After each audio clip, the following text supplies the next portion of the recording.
Season 2 Reloaded of Modern Warfare 3 has finally dropped, and with that comes a brand new Easter egg tutorial with the brand new Easter egg that we have. I'm going to quickly take you step by step on how you can complete this Easter egg and get to the point where you get the brand new schematics that are in the Elder portal. So let's get into it.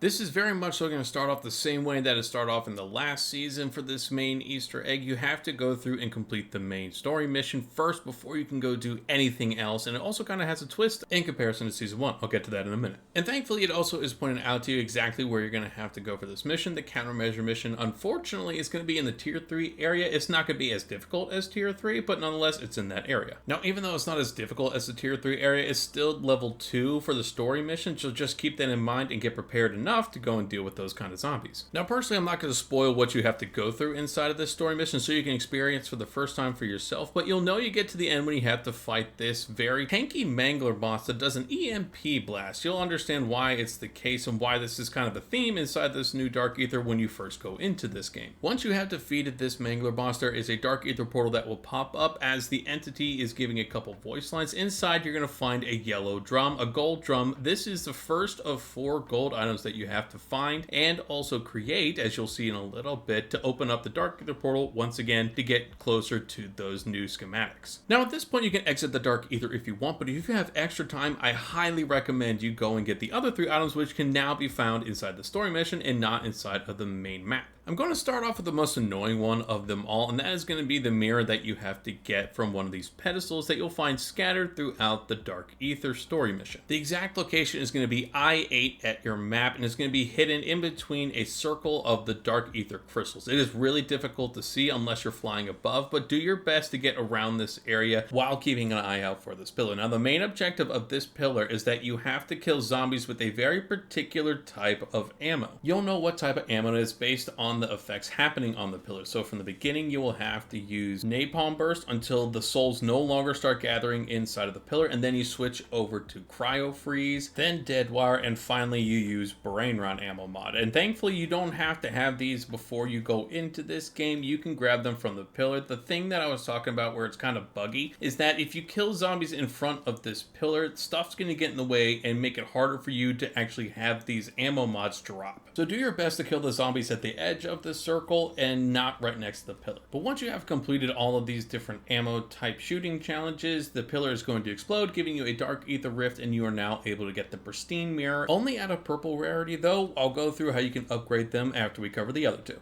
The next pillar is by far the easiest one to do and the easiest challenge out of these 3. You're actually going to start looking for it from the stage that you just finished fighting the main boss in this particular area. Once you do that, I want you to go to the other side, to the small little suburb area where I am pointing out on my map with my green arrow. You're going to find a pillar in the middle of this crosswalk, this little 4-way stop, however you want to describe it. And what you have to do when you do get to this pillar, you're going to have to get critical headshots, just critical kills inside of the circle. Very, very easy. Once again, you will know you have completed this challenge when the pillar explodes and another Dark Aether rift opens up for you. This time, what you're going to be getting is actually a shooting range target, or a perforated target as it's described inside of here. Also, purple level rarity. Now, the final pillar location is actually found right next to where you enter into this zone. It's going to be on top of this shipwrecked ship, right in the middle. It'll be hard to miss once you actually are on top of this ship. It can be difficult to get on top of here, but once you do finally get on top of the ship, you're going to have to actually melee kill a bunch of zombies inside of the circle. Thankfully, the game gives you an insta-kill, so this is also aggressively easy. Now, it's a lot easier if you just use an ether blade and just stab these guys in general, since they're not very strong, but nonetheless, this is also extremely easy to complete. Once again, you'll know you have completed this challenge when the pillar explodes, having another ether rift, and you will be able to have the purple level rarity tattered MMA gloves. So now that you have the golden drum and all other 3 items at their purple level rarity, essentially their base rarity for this Easter egg, you can now head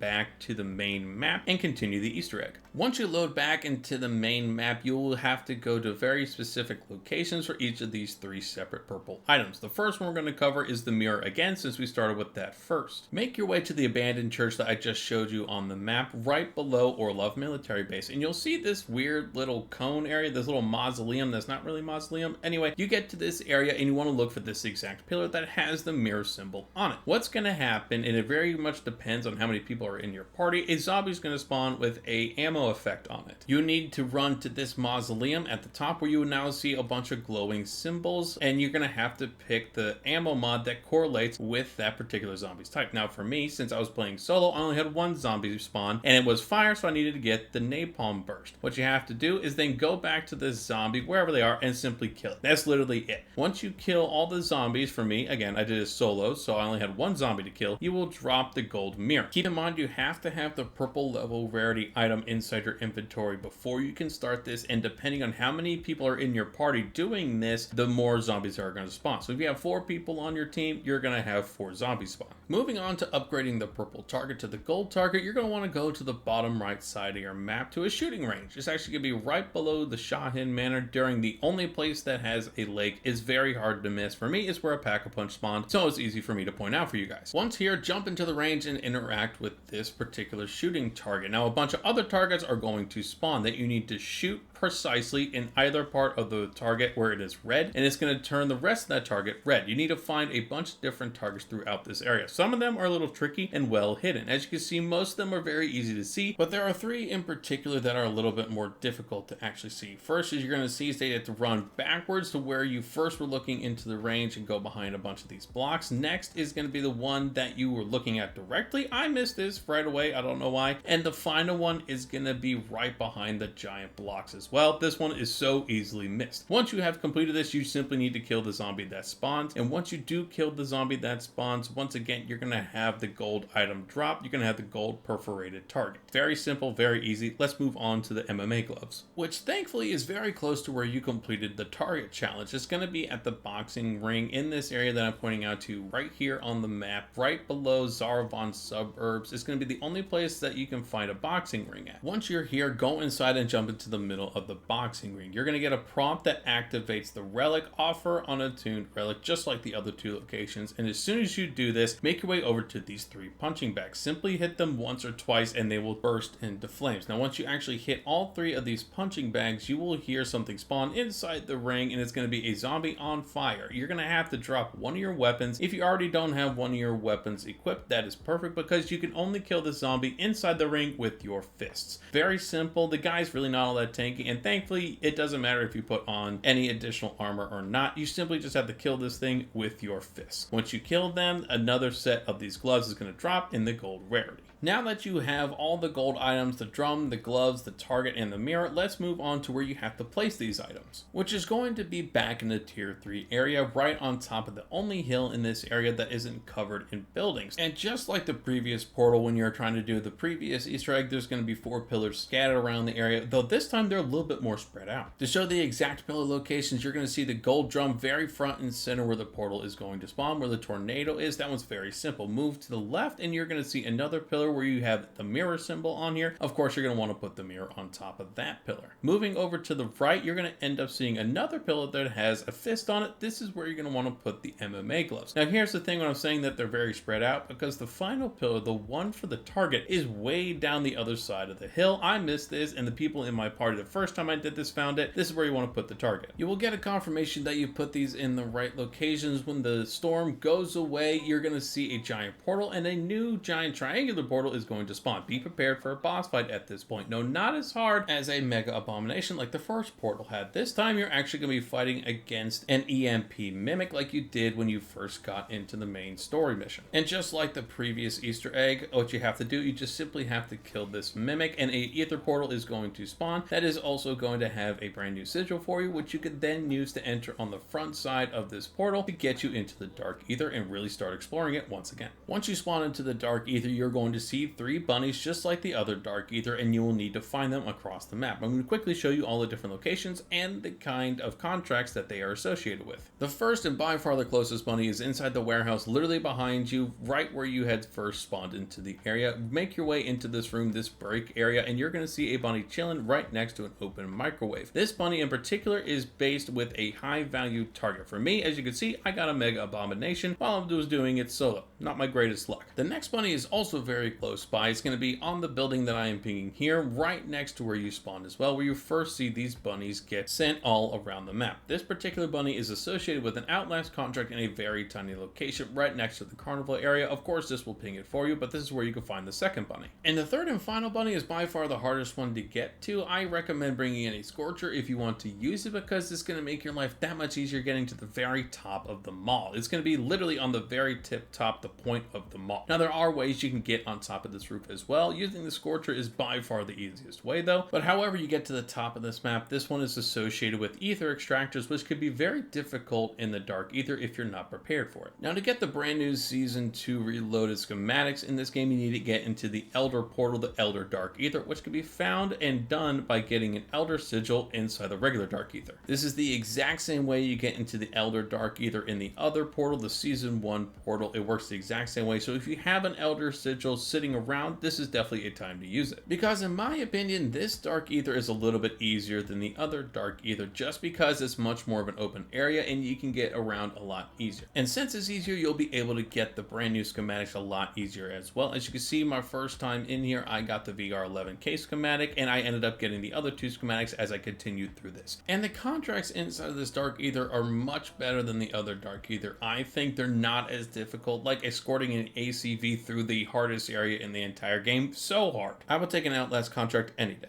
And with that, I wish you guys the best of luck inside of the Elder Sigil brand new Dark Aether area. Personally, I love this new Dark Aether area. There's a lot to explore. I already know there's a ton of different Easter eggs that are going to be hidden around this area that no one has found yet. I will be covering them and making other videos as soon as they are found, much like the 115 Easter egg song. I'll be covering that in a new video very soon as well. But again, I hope you guys did find this helpful. If you did, please let me know by hitting the like and subscribe buttons. If you have any questions throughout this entire process, please let me know down in the comments. I will help out as much as I possibly can.